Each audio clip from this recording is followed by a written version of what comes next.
Okay, guys, what we've done so far is we have solved polynomials that are already factored. So the big thing that you're looking for, basically, when we have a situation like we just got through doing in the last video that we had, is that if I've got some parentheses that kind of look like this right here, this is just an example. If there's already parentheses in there, like this one has, and it already says equal to 0, then we do what we just did in the video before. In other words, take the parentheses right here, make that equal 0, and solve. Take this parentheses right here, make that equal 0, and just solve that. However, there's going to be problems that are a little bit more difficult. In other words, things that are not solved. So what we're going to do now is we are going to get into some polynomials right here that are not factored. You're going to be required to factor it, and then we can solve it. So let's get after it. First example that we have looks like this guy right here. X squared minus 11x equals 0. Now let me back up just a second. How are you going to know when you're required to solve it? Sometimes the directions are going to tell you this right here. Factor to solve. Sometimes there won't be any directions. Here's what you know. Anytime you see a sign right here that says equal 0, then you're going to factor. Matter of fact, if you see an equal sign at all, you're going to factor, and then you're going to solve the problem, okay, which means you got to do a little bit more than factoring. So basically what we need to do is we need to identify what type of factoring do we have. Now let's keep this in mind. The types of factoring that we have greatest common factor, right? We have the diamond technique, okay? And we also have grouping. Okay, now what were the keys to all these right here? Let's keep in mind a couple things. You know, greatest common factor can have any number of terms. It can have a whole bunch of terms. The diamond technique, however, only has 3 terms. So if we see something with 3 terms, we need to be thinking diamond technique. The grouping technique, how many did it have? 4 terms. So anything that we see that has 4 terms, we're going to be thinking grouping right away. Greatest common factor can have 2, 3, 4, 5. It can have as many as you can think of, really. So let's take a look at our problem right here so far. How many terms do we have? You don't count the equals 0 in this case. We only count the 2 right here. So I have x squared minus 11x. So x squared minus 11x. Well, how many terms does that have? Well, look, man, 1, 2. We only have 2 terms, so we know we're not going to do the diamond method, and we know we're not going to do grouping. So greatest common factor is the only thing that can possibly be left. So how are we going to, or what is the greatest common factor right here? Well, let's take a look. I have x squared, and I have 11x. So what's common? The only thing that's common, guys, is an x. So I can take an x out. What's x squared divided by x? The only thing I have left now is an x. What's negative 11x divided by x? I'm left with negative 11. Now here's the important thing. Keep the equal 0. Why?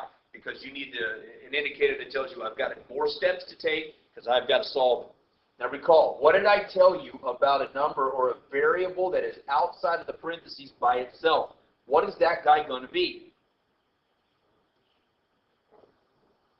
0. Always. I don't care if it says 5x, million x, gazillion, negative 50x. It don't matter. If there is an x by itself outside of the parentheses, or if there's a variable by itself, that's going to be 0. Okay?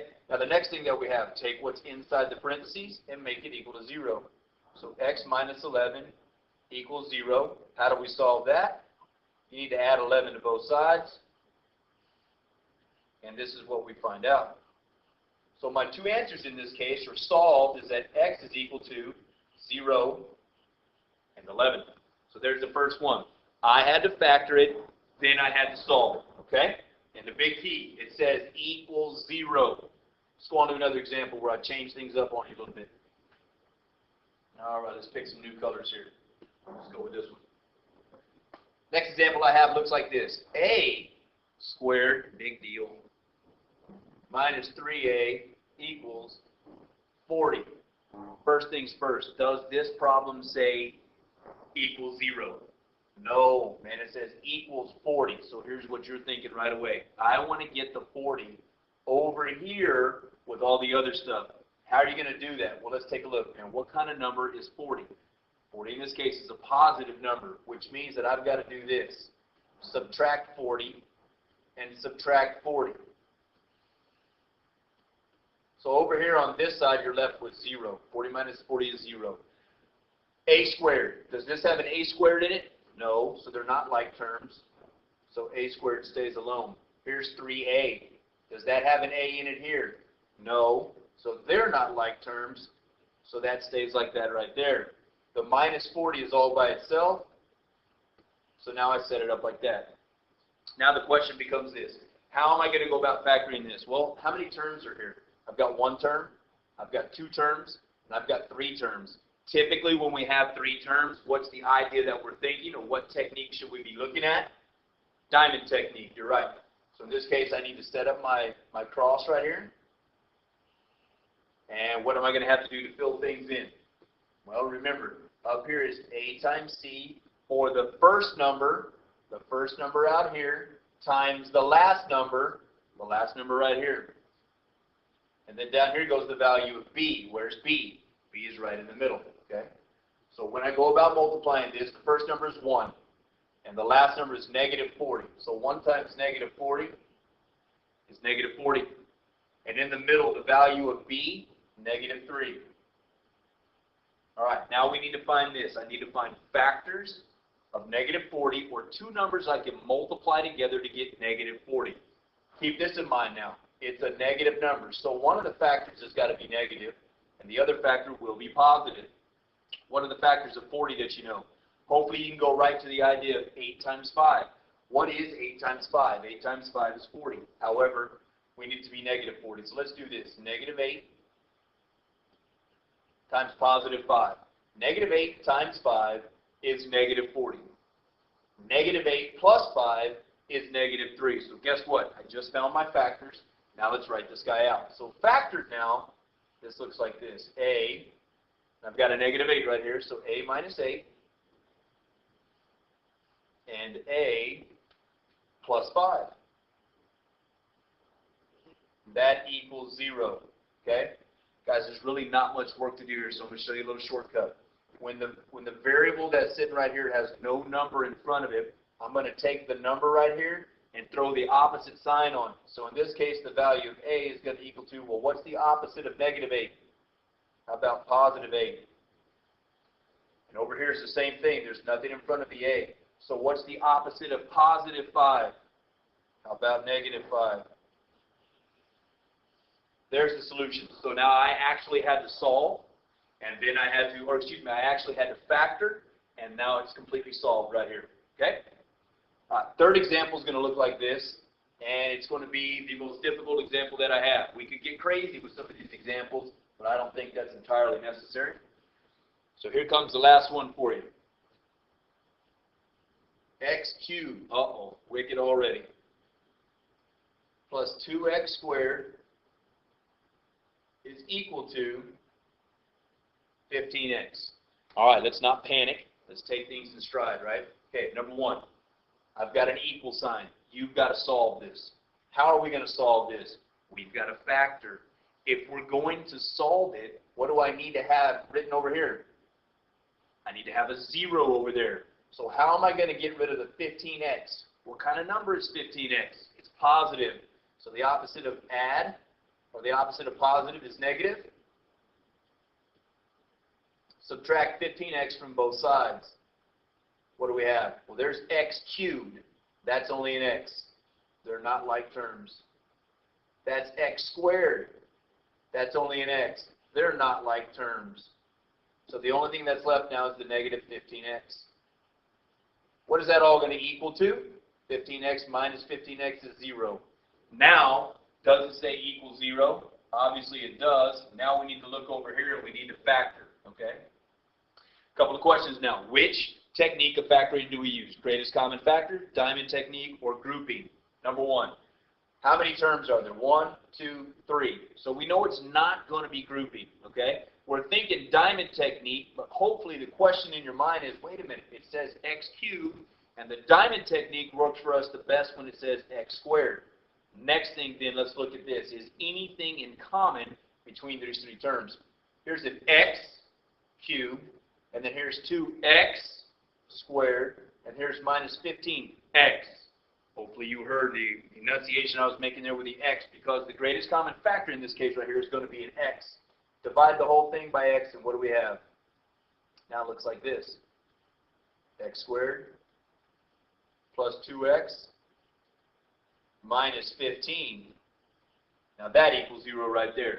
So that's nicer. Now do you think we're done? Well, man, we still don't have an answer for what's going on inside right here. So let's take a look. Maybe we need to factor again. How many terms are inside? 1, 2, 3. What do you think technique? Greatest common factor, diamond, or grouping. Grouping's out. There are no common factors anymore. We're going to do the diamond technique with what's in here. By the way, this right here is already factored. You leave that alone. Don't mess with the x anymore. Let's factor what's inside right here. So I'm going to draw a little arrow over here. And this is what we've got to do. The diamond technique. What do we have up here at the top? It ought to be a times c. The value of a is 1. The value of c is negative 15. So we got that. And down here I need the value of b. Check it. The value of b is positive 2. Here's what we know. I need to find some numbers that when I multiply them together, I end up with negative 15. And again, when one of them's positive, or when this answer up here is negative, one of the factors has to be negative as well. So what are factors of 15 that I know of that when I add them together, I'm going to end up with a 2? Hopefully you're thinking of 5 and 3. Okay. This number right here is positive, so the larger of the two factors is going to be my positive number. So negative 3 times positive 5 is negative 15. Negative 3 plus 5 is positive 2. So now we can come over here and I can rewrite this in factored form. And it looks like this. Again, the x, you don't do anything to it, just rewrite it. Okay? Now, factored form of all this business becomes this. X minus 3. And again, where did that come from? Right here. And x plus 5. Where did that come from? Right here. Set the whole thing equal to 0. Okay? Now keep in mind this. We got some shortcuts again. Number 1. Here is a variable all by itself outside the parentheses. What did I tell you about that? Anytime I got this variable all by itself, I know this. It's 0. That's that. It is 0. Inside the parentheses, is there a number in front of the x right here? The answer is no. That means I need to take this number right here and do what? Change the sign. There's 2 solutions. How about this one? There's no number in front of the x right here either, is there? Same rule, man. Take this number and change the sign. 1, 2, 3 answers. By the way, in the original problem, see this 3? That tells you there's going to be 3 answers. So now we have officially factored and solved the most difficult problem that you've seen so far. How are we going to do it? Don't panic when you see things you've never seen before. All right? Set it up in such a way that you have seen it. Think about what's going on. Take things slow. Break it down in as many little pieces as you possibly can. Get after it, guys.